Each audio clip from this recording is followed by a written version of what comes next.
कभी भी केशव मौर्य से, कभी किसी ब्रजेश पाठक से, कभी किसी AK शर्मा से आप पूछ लीजिए कि 27 का चुनाव किसके चेहरे पे लड़ा जाएगा, तो माननीय मोदी जी के चेहरे। अखिलेश यादव ने भी उस पर एक टिप्पणी कर दी। अखिलेश यादव ने कहा, तो क्या विद इन बीजेपी वो शांति है क्या कि भारतीय जनता पार्टी में अगर उत्तर प्रदेश को देखूं तो 2 धड़े हैं। योगी आदित्यनाथ का धड़ा, दूसरा धड़ा जो दिल्ली कंट्रोल्ड धड़ा है।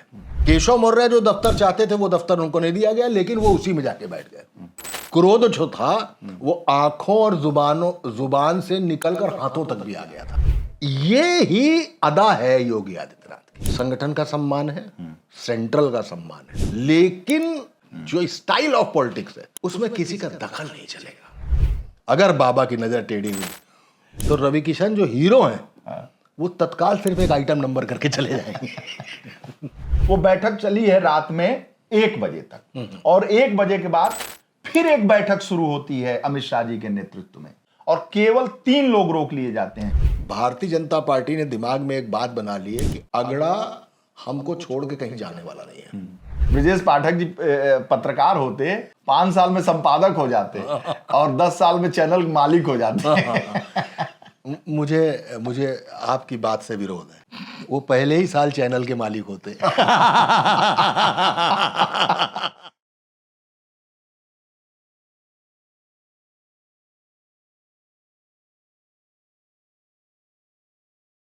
मैं वीरेश पांडे और ये मनोज राजन त्रिपाठी। हम लोग रोज किसी न किसी विषय पर बतंगड़ करते हैं, लेकिन कल एक तस्वीर आई कुशीनगर से। अवसर था बुद्ध पूर्णिमा का, और टीवी पत्रकार थे डिप्टी सीएम ब्रजेश पाठक और उनके मेहमान थे केशव मौर्य। इस तस्वीर, इस पत्रकारिता के मायने क्या हैं, मनोज जी से जानेंगे। मनोज जी, अब तो मोबाइलें देख रहे हैं। और ये अद्भुत संयोग है, आज अंतर्राष्ट्रीय श्रम दिवस भी है। भगवान बुद्ध ने इस देश को प्रेम करुणा का संदेश दिया। आज भी वो चिर स्थायी रूप से जागृत हैं।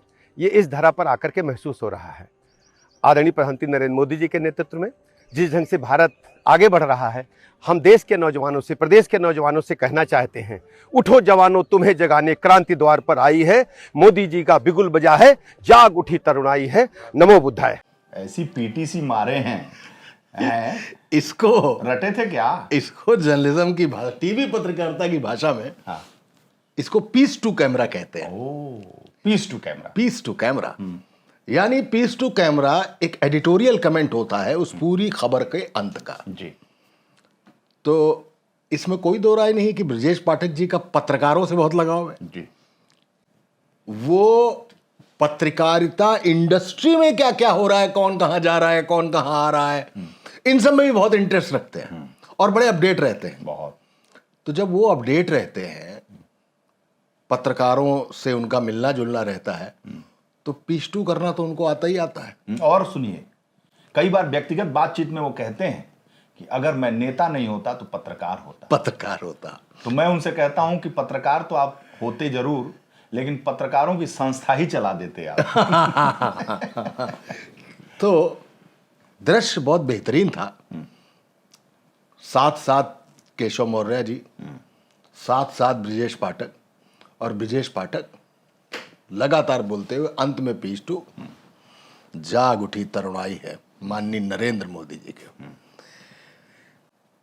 तथागत बुद्ध यानी शांति के प्रतीक, शांति के प्रतीक, ज्ञान के प्रतीक। तो क्या विद इन बीजेपी वो शांति है क्या? क्या वो संतोष है? क्या वो त्याग की भावना है? गियर लगा रहे हैं आप धीरे धीरे। क्या वो त्याग की भावना है? क्या सब कुछ छोड़कर सिर्फ शांति के लिए तप करना क्या विद इन पार्टी है? या ये 2 पत्रकार और मेहमान यानी डिप्टी सीएम ब्रजेश पाठक और डिप्टी सीएम केशव मौर्य ये जो कर रहे हैं ना, इसको वॉक द टॉक बोलते हैं। वॉक द टॉक, इसको वॉक द टॉक बोलते हैं। एनडीटीवी पे एक शो आता था, हाँ, और शेखर गुप्ता उसे करते थे। Walk the talk. Walk the talk. तो क्या ये जो वॉक द टॉक है, ये जो ऑन कैमरा है, क्या वही ऑफ कैमरा भी है? क्या ऑफ कैमरा कुछ और है और ऑन कैमरा कुछ और है? इसलिए कह रहा हूं कि भारतीय जनता पार्टी में अगर उत्तर प्रदेश को देखूं तो दो धड़े हैं। एक योगी आदित्यनाथ का धड़ा, दूसरा धड़ा ब्रजेश पाठक, केशव मौर्य, ए.के. शर्मा, ऐसे बहुत सारे लोग हैं जो दिल्ली कंट्रोल्ड धड़ा है। क्या वहां पे भगवान बुद्ध की दी हुई शांति, भगवान बुद्ध के दिए गए त्याग के ज्ञान को आत्मसात किया गया है, या सिर्फ एक बार भगवान बुद्ध के नाम पर एक अवकाश है, अंदर चुनाव का प्रकाश है? क्या ऐसा है? अखिलेश यादव ने भी उस पर एक टिप्पणी कर दी है। अखिलेश यादव ने कहा कि 2 स्टूल जोड़कर एक कुर्सी नहीं बनती। ठीक है, और दोनों की फोटो साथ लगा दी है। तो 2 स्टूल से उनका कहने का मतलब, आप अमूमन गौर करिए, अखिलेश यादव स्टूल मंत्री ही बोलते हैं दोनों को। उनका कहने का मतलब है कि जो राज्य सत्ता का जो सिंहासन है उस पर योगी आदित्यनाथ है, बाकी दोनों अलग अगल बगल जो है उनके लिए कोई छोटा सिंहासन नहीं लगा है। तख्त ताऊस पे तो मुख्यमंत्री ही है, अगल बगल 2 स्टूल लगे हैं, और वो तंज कसते हैं भारतीय जनता पार्टी के लिए कि ये 2 स्टूल मिलके एक सिंहासन नहीं बन सकते, ये बात पक्की है। लेकिन इधर ही गौर करें तो वो योगी आदित्यनाथ पर भी तंज कसते हुए हमेशा कहते हैं कि अब उन्हें पता चल गया है कि वो कब जाने वाले हैं, और इसके लिए कोई अखिलेश यादव या कोई राहुल गांधी या कोई बंगाल में बैठी ममता बनर्जी ये सब जिम्मेदार नहीं है। विद इन पार्टी ही तो ये बात होती है, आपस में ही तो सब कुछ ये होता है। इन सब चीजों को देखते हुए मुझे लगता है जब तक कोई पार्टी सत्ता में नहीं होती है जी, असली बुद्ध ज्ञान उसको तभी होता है। वो बोध वृक्ष, वो ज्ञान बोध, वो शांति तभी होती है जब तक सत्ता में नहीं होता है। जैसे ही वो सत्ता में आता है तो सत्ता में आने के बाद भल्लाल देव और बाहुबली के बीच में युद्ध शुरू हो जाता है। कटप्पा तलवार निकालता है, कटप्पा तलवार निकाले रहता है, और वो रानी जो थी उनका नाम मैं भूल रहा हूं, वो बेचारी तिलमिला के रह जाती है। वो रानी है राजनीति, वो तिलमिला कर रह जाती है। शिवगामी देवी, तो शिवगामी देवी के सामने हमेशा एक संकट रहता है कि वो भल्लाल देव की तरफ जाएं या बाहुबली की तरफ जाएं। और कटप्पा एक मात्र ऐसा व्यक्ति होता है कि जो सत्ता में बैठेगा कटप्पा की तलवार उसकी रक्षा करेगी। तो अचानक इस पूरे गणित में कटप्पा बन गए दिनेश शर्मा। कटप्पा दिनेश शर्मा बन गए। दिनेश शर्मा अच्छे खासे तौर पर डिप्टी सीएम बनाए गए थे, लेकिन सरकार योगी 1 गवर्नमेंट के दौरान उनके कुछ फैसले, उनके कुछ कदम, उनकी कुछ निष्ठाएं, थोड़ी सी जो तराजू था ना सेंट्रल का, वो जो तराजू था, वो तराजू वो सोच रहे थे पलड़े वाला ही है, लेकिन वो वेइंग मशीन थी, डिजिटल। अब डिजिटल तराजू कभी आप देख लीजिए तो हवा भी चलती है तो वो बताना शुरू कर देता है कितने आउंस। अब तो मपाई इस लेवल पर चल रही है भाजपा में, तो अब कोई डंडी नहीं मार सकता, अब कोई बांट नीचे नहीं चिपका सकता, तो उसमें वेइंग मशीन में नप गए वो। नप गए से मतलब तुल गए, पहले तो तुल गए, बोले अच्छा इस तरह, फिर नप गए। नप गए का मतलब भी तुल गए होता है। तो वो जिधर तुले उधर की वो तुले की वजह से नपे, उनको किनारे करके इस बार डिप्टी सीएम नहीं बनाया गया। डिप्टी सीएम जब नहीं बनाया गया तो उनको समझ में आया नप गए। नप गए, नप गए। वहां के बाद केशव मौर्य को बरकरार रखा गया, लेकिन ब्राह्मणों को देखते हुए, लेकिन वो आउंस में ठीक थे। कौन? केशव मौर्य जी। केशव मौर्य आउंस में लगातार ठीक है। 17 से कितना बांट धर दीजिए, वो जिस तरफ है उस तरफ है।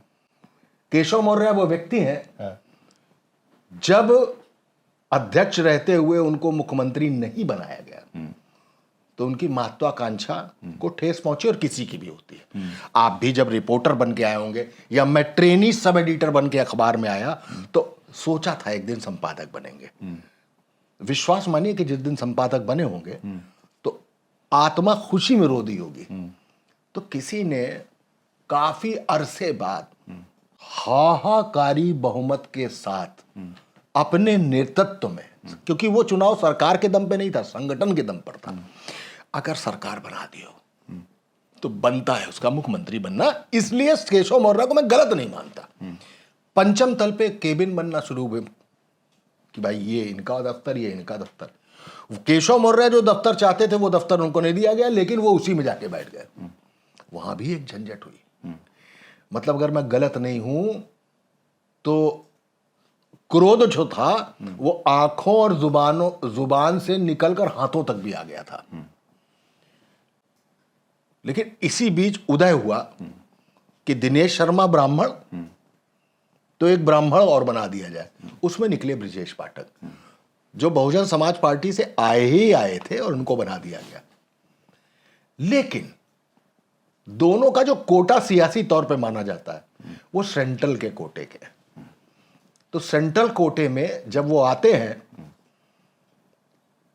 विभाग उनके पास अच्छे होते हैं, लेकिन सच बात तो ये है कि काम वो अपने हिसाब से नहीं कर पाते।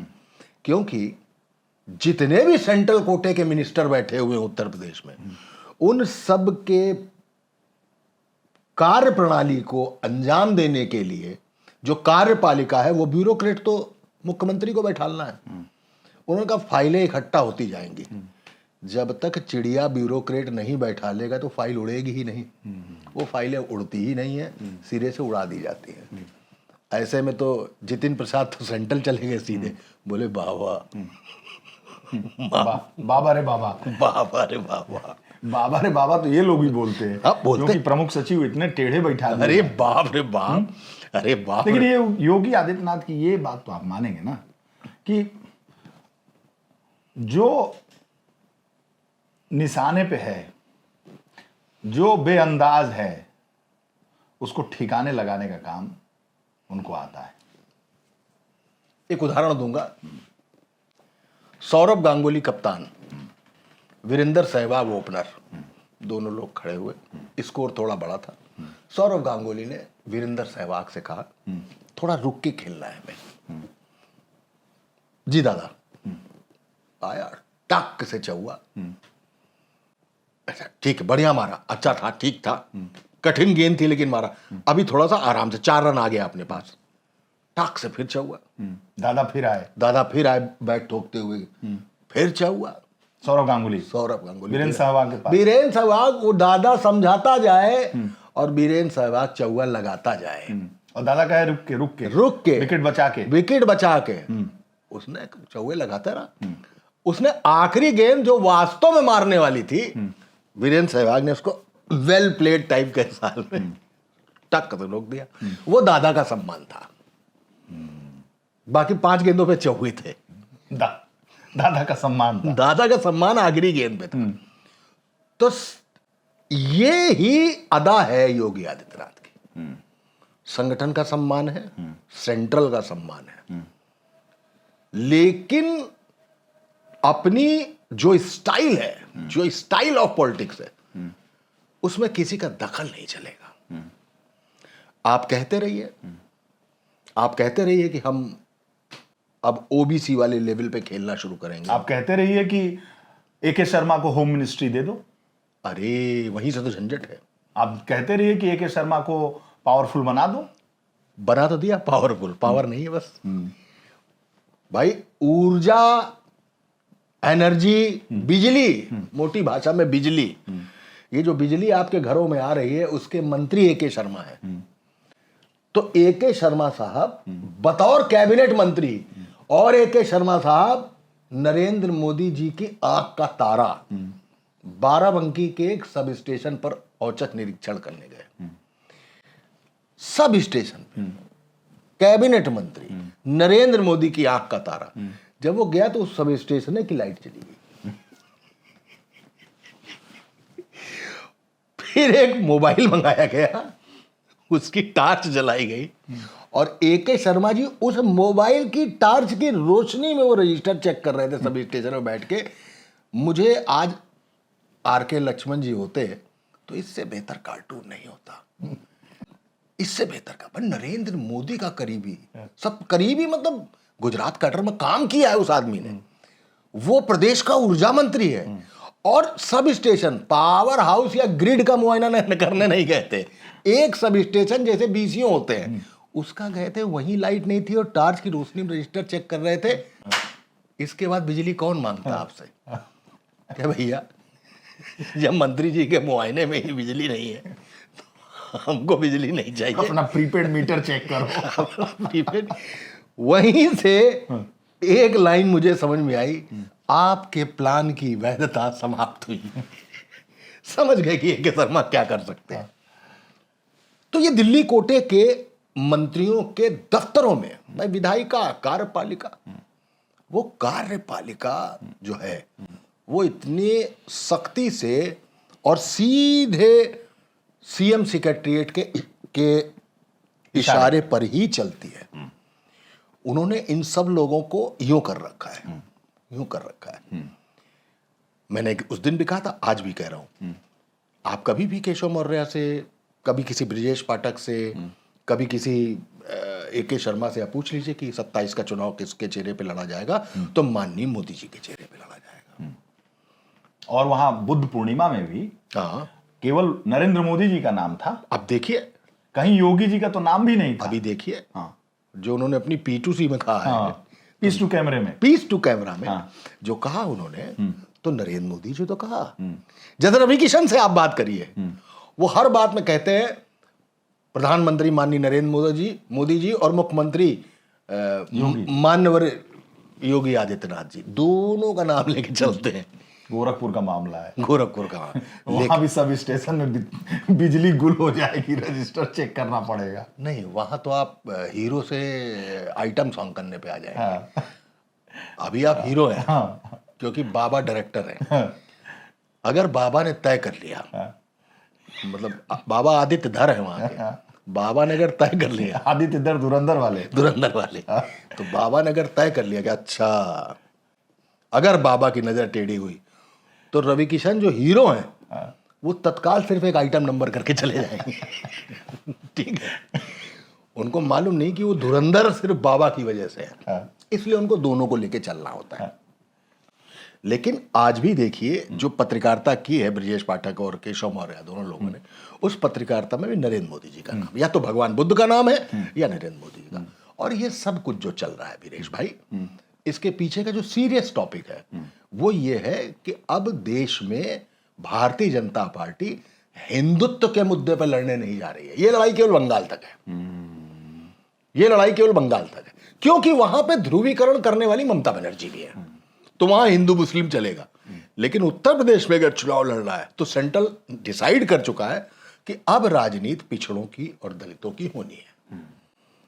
तो उस पिछड़ों की राजनीति को देखते हुए ये बुद्ध पूर्णिमा, परिनिर्वाण दिवस और हमारे दोनों टीवी रिपोर्टर्स जो फटका भी पहने हुए भगवान बुद्ध का, सब कुछ है, तो भगवान बुद्धि सद्बुद्धि दे, पार्टी के अंदर की क्लेश कलह को मिटाए और विपक्ष के किसी नेता को ये मौका न दे कि वो ये कह पाए कि 2 स्टूल जोड़ के एक सिंहासन नहीं बढ़ पाता, क्योंकि इन 2 स्टूल के बीच में एक व्यक्ति ऐसा भी था जिसके पास पहले था लेकिन अब वो स्टूल भी नहीं है। दिनेश शर्मा। दिनेश शर्मा। इन सब चीजों को देखते हुए पार्टी की कलह में शांति कब होगी, ये इसका एक और मायने है। टीवी पत्रकार ब्राह्मण ब्रिजेश पाठक और पिछड़ा केशव मौर्य फेस है केशव मौर्य। हाँ बिल्कुल है। भारतीय जनता पार्टी में उन्होंने अपना कद बना लिया। नहीं बिल्कुल पिछड़ों के वो नेता है और तेज तर्रार नेता है। पिछड़ों के नेता है। और नमो बुद्धाय लास्ट में। नमो बुद्धाय। दलित राजनीति। 14 अप्रैल बाबा साहब अंबेडकर की जयंती, वो कलर, वो पटका नीला। तो टीवी पत्रकार की भूमिका निभाते हुए नेता से ज्यादा, ठीक बात है, पीटीसी करने वाले ब्रिजेश पाठक जी ने पिछड़े गेस्ट को और लास्ट में नमो बुद्धाय मतलब दलित राजनीति को और अपने आका प्रधानमंत्री नमो नरेंद्राय भारतीय जनता पार्टी के सबसे बड़े नेता के नेतृत्व में यह चुनाव होने जा रहा है। इससे यह संकेत संगठन की तरफ से, सरकार से बड़ा संगठन है। ऐसे व्यक्ति केशव मौर्य को गेस्ट बनाकर उन्होंने 2027 के चुनाव की दशा और दिशा को दिखाया है। बिल्कुल क्योंकि 4 मई के रिजल्ट निकलने के बाद यह रिहर्सल है। हाँ, और यह रिहर्सल मुझे याद है कि 22 के चुनाव से पहले बनारस में नवंबर के महीने में अमित शाह के नेतृत्व में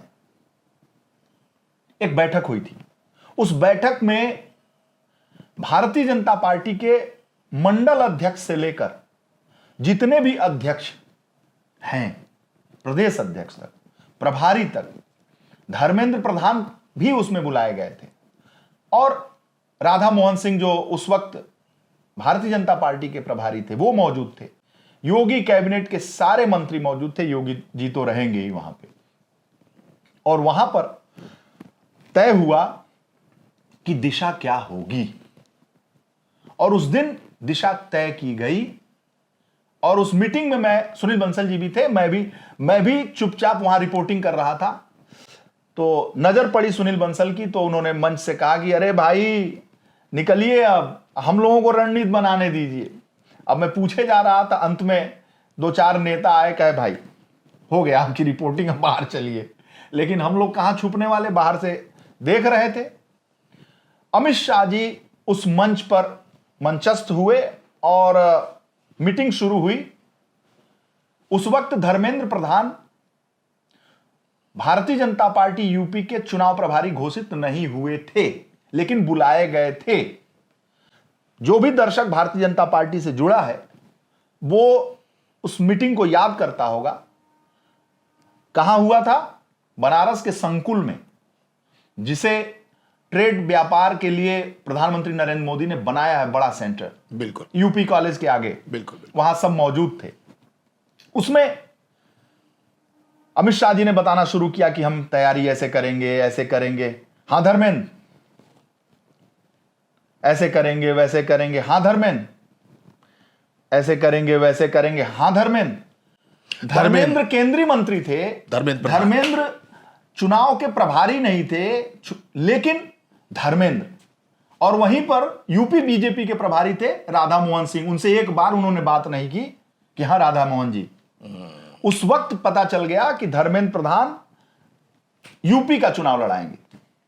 बिटवीन द लाइंस समझने वाले। और मैंने लाइव दिया अपने चैनल पर कि धर्मेंद्र प्रधान के दिशा निर्देशन पर अमित शाह के बिल्कुल रॉकेट पर यह चुनाव यूपी का होने जा रहा है। बिल्कुल, बिटवीन द लाइंस पढ़ना पड़ता है ना सर। बिल्कुल। उसके बाद हमने पढ़ लिया। यही मैसेज होता है, यही मैसेज था। पॉलिटिकल पोस्चरिंग और मैसेजिंग का अलग मसला है। हर बार धर्मेंद्र, हां धर्मेंद्र।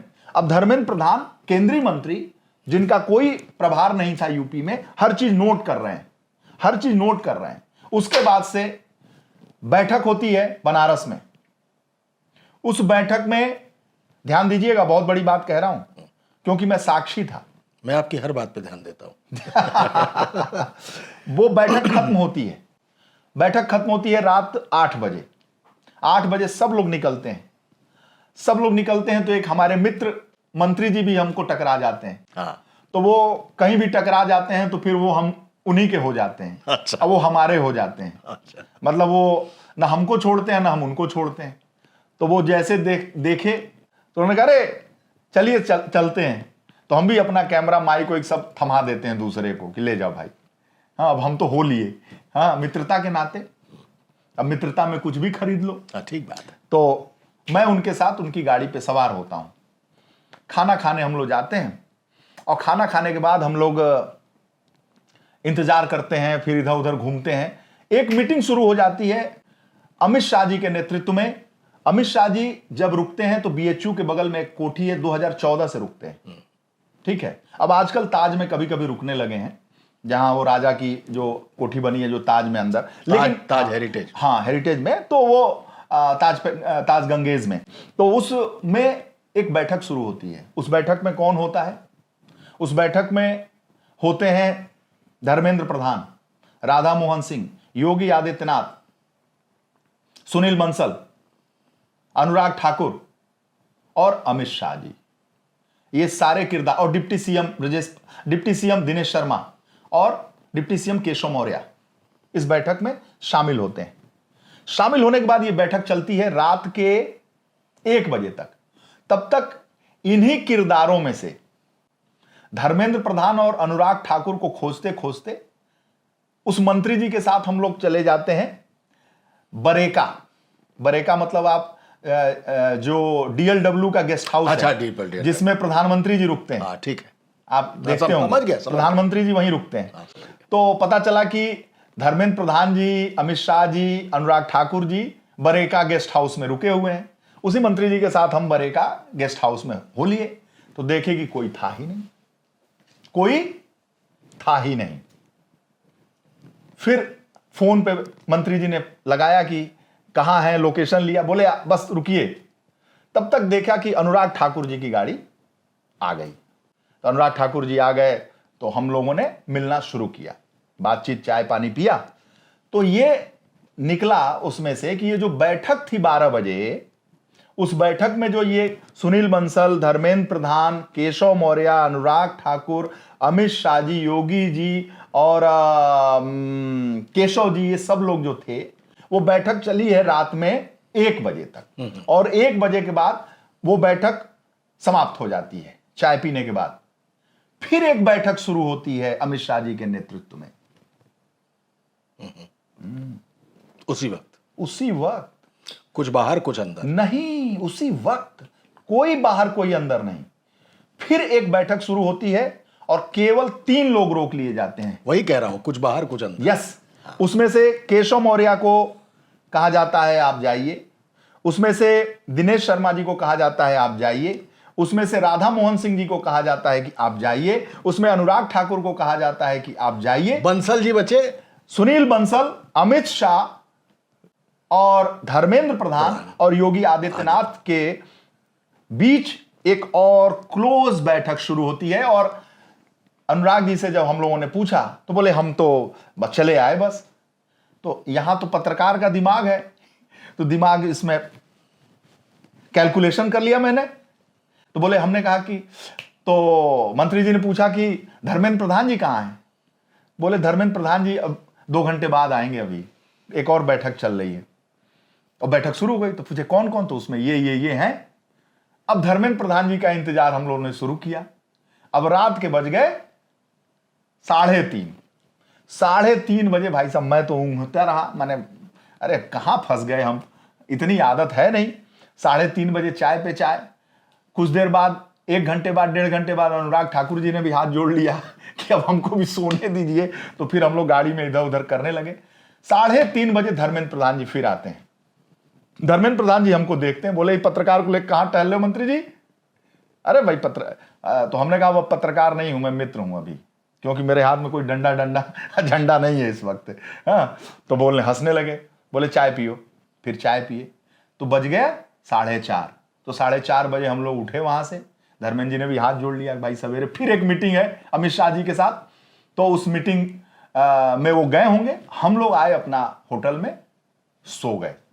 तो मैं ये इसके माध्यम से आपको बताना चाहता हूं कि 4 मई के बाद भारतीय जनता पार्टी जिस एंगल पे काम कर रही है, यानी जिस संदेश को उसने दिया है कि नमो बुद्धाय दलित राजनीति, केशव मौर्य पिछड़ा राजनीति, और नरेंद्र मोदी, मान्यवर नरेंद्र मोदी, परम आदरणीय परम वैभवशाली नरेंद्र मोदी जी के नेतृत्व में, विश्व की सबसे बड़ी पार्टी के सबसे बड़े नेता के नेतृत्व में भारतीय जनता पार्टी 2027 के चुनाव में कूदने जा रही है। बस 4 मई का रिजल्ट आने दीजिए। अगर 4 मई का रिजल्ट भारतीय जनता पार्टी के पक्ष में आता है तो इसके वेग को, इसके फोर्स को, इसके प्रवाह को रोकना इतना आसान नहीं होगा, और यूपी का चुनाव बहुत दिलचस्प होगा। और फिर एक बार यह बैठक अमित शाह जी के नेतृत्व में संकुल बनारस में होना चाहिए, या इंदिरा गांधी प्रतिष्ठान लखनऊ में होगी, या गाजियाबाद में होगी, ये देखना होगा। उस वक्त मैं कवर करके दर्शकों को जरूर बताऊंगा, और फिर उसी मंत्री जी के साथ बिटवीन द लाइंस की तलाश करूंगा। सर आप बताइए। अब एक संदेश भी था जी, केशव मौर्य और ब्रजेश पाठक के साथ रहने में एक संदेश भी है जी, कि अगड़ा और पिछड़ा ये साथ है। अगर गौर किया जाए और आप अगर ब्रजेश पाठक को सिर्फ ब्राह्मण चेहरा मान लेंगे तो ये 10% के आसपास है। केशव मौर्य, शाक्य, सैनी, कुशवाहा मिला के 4-4.5%, तो 14% वोट तो आसपास साथ ही टहल रहा है, एक साथ है। और ये दोनों विद इन पार्टी भी साथ हैं, ये दोनों वोट पॉलिटिक्स के हिसाब से जो चेहरा बन रहे हैं उसमें भी साथ है। भाई थंपिंग मेजॉरिटी से योगी 2 गवर्नमेंट आई, लेकिन केशव मौर्य हार गए पल्लवी पटेल से, है ना, उससे हार गए। लेकिन फिर भी केंद्र सरकार ने उनका मान सम्मान रखा, उनको डिप्टी सीएम बनाया।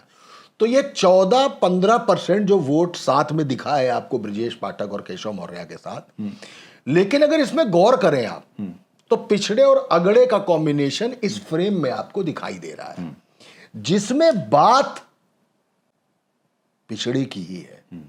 क्योंकि अब भारतीय जनता पार्टी ने दिमाग में एक बात बना ली है कि अगड़ा हमको छोड़ के कहीं जाने वाला नहीं है। अगला केवल माइक लगाएगा, अगड़ा केवल माइक लगाएगा, पूछेगा और पीटीसी करेगा। ये बहुत जबरदस्त पॉइंट है ना, कि अगड़ा सिर्फ माइक लगाएगा और टिक टैक करेगा पिछड़ेगा। मेरे साथ हैं, मेरे साथ है, मेरे साथ हैं मनोज राजन त्रिपाठी।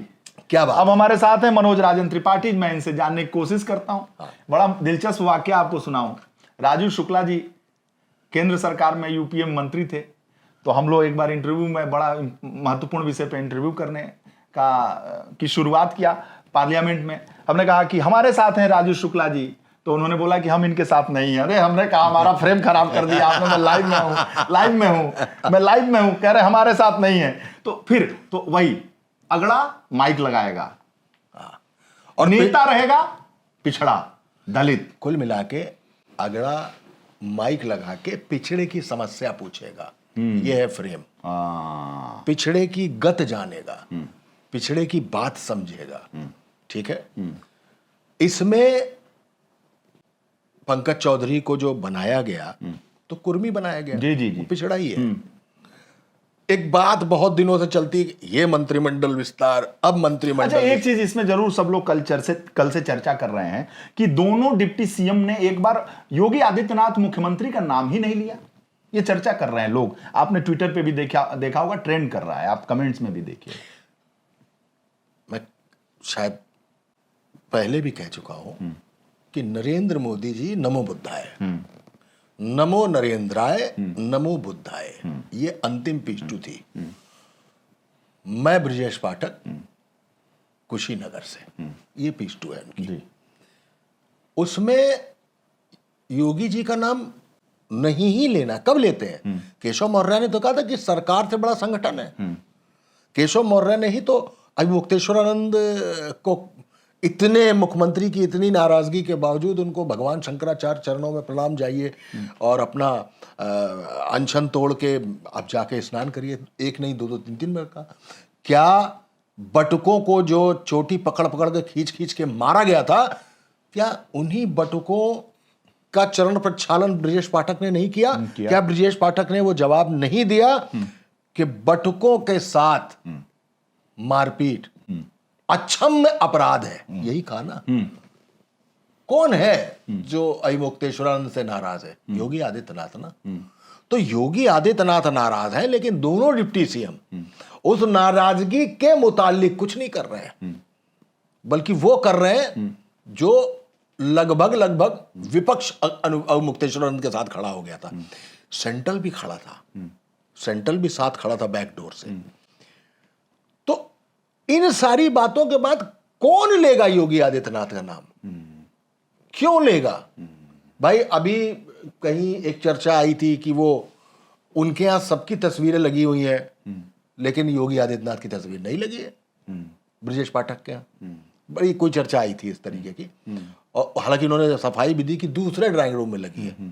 तो ठीक है, लगी होगी, चलिए उस विवाद में नहीं जाते।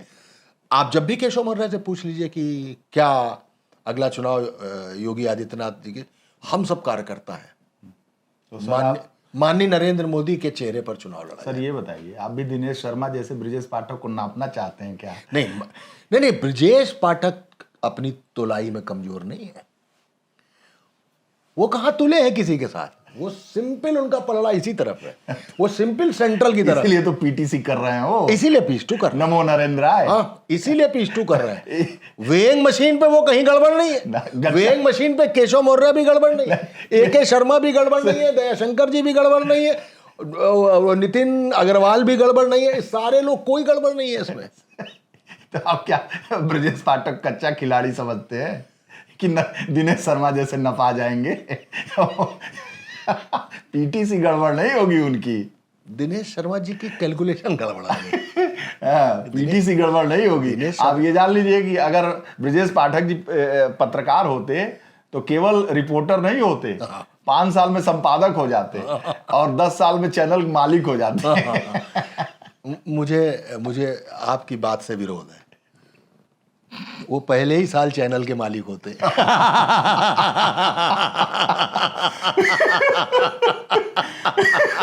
छोटा मोटा समझे हैं, छोटा मोटा समझे हैं। ब्राह्मण को चाणक्य कहा जाता है, और इस भारतीय जनता पार्टी में चाणक्य सिर्फ एक ही है, जिसका नाम है अमित शाह। मैं तो उनको कभी कभी कहता हूं कि भाई साहब, आप किताब नहीं है, आप पूरी यूनिवर्सिटी है, विश्वविद्यालय स्वयं में निहित है आप ये में। सब चाणक्य के चंद्रगुप्त है।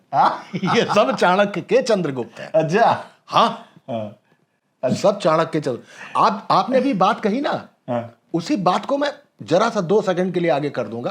आप देख लीजिए ना, 370 का मसला हो, महिला आरक्षण का मसला हो, कोई मसला हो, सदन में कैप्टेंसी कौन करता है? अमित शाह आगे कर रखा है। चाणक्य के क्या है ये सब? चाणक्य चंद्रगुप्त है। ये सब सब चाणक्य चंद्रगुप्त है। योगी जी फंस गए। नहीं, फंस गए। देखिए, योगी जी तो भगवा वस्त्रधारी है। योगी आदित्यनाथ है, योगी हैं, महंत हैं। वो हमेशा गुरु की भूमिका में है, वो हमेशा गुरु की भूमिका में है। उनको ये सब चेले दिखाई देते हैं। ठीक है, उनको ये सब चेले दिखाई देते हैं। योगी आदित्यनाथ का सब देखिए, ब्रजेश पाठक छात्र राजनीति से यहां तक पहुंचे, केशव मौर्य, अशोक सिंघल राम मंदिर आंदोलन करते करते यहां तक पहुंचे। छोटा मोटा संघर्ष नहीं है किसी का, ये सब यहां तक पहुंचे। तो योगी आदित्यनाथ का तो चमत्कार समझिए आप कि न भाजपा से रहे, न संघ से रहे, सरकार ने चुना बनाया उनको मुख्यमंत्री, और मुख्यमंत्री के बाद उस आदमी ने अपनी ही दमदारी से अपने आप को जिद और अपने फैसले पर अडिग, इसको लेते हुए अपनी खुद की एक वो इमेज बना ली है कि अब देश कहता है क्या नरेंद्र मोदी के बाद योगी आदित्यनाथ। तो चाणक्य और चंद्रगुप्त ये एक अलग मसला है, योगी आदित्यनाथ अलग मसला, अलग चैनल है, वो अलग चैनल है। आप उनको वो फ्री डिश है। वो फ्री डिश है। अच्छा। अगर कोने अतरे तक दिखाना है चैनल को, तो फ्री डिश पे जाना पड़ेगा आपको। वरना घर घर नहीं देख पाएंगे आप। कश्मीर से कन्याकुमारी। हाँ, आप किसी टाटा स्काई पे होंगे, आप किसी एयरटेल पे होंगे, आप किसी डेन पे होंगे ना। अगर कश्मीर से कन्याकुमारी तक दिखाना है तो फ्री डिश है योगी आदित्यनाथ, क्योंकि हिंदुत्व की बात तो वही करते हैं और हिंदुत्व की बात ही पसंद की जाती है। और अगर योगी आदित्यनाथ फ्री डिश नहीं होते तो कश्मीर, कन्याकुमारी, अहमदाबाद से लेकर बंगाल तक केवल योगी योगी क्यों होता? खुद सेंट्रल परेशान क्यों होता कि यार इस आदमी ने इतना बड़ा कदम अपना खड़ा कर लिया? कैसे ए.के. शर्मा टार्च की रोशनी में देख रहे होते? कैसे दिनेश शर्मा स्टूल चला गया होता? कैसे दो मंत्रियों को एक साथ रहना पड़ता और विपक्ष कह रहा होता कि 2 स्टूल मिला के भी एक कुर्सी नहीं बनती। बहुत बहुत धन्यवाद आपका। इसी के साथ बतंगड़ में इतना ही।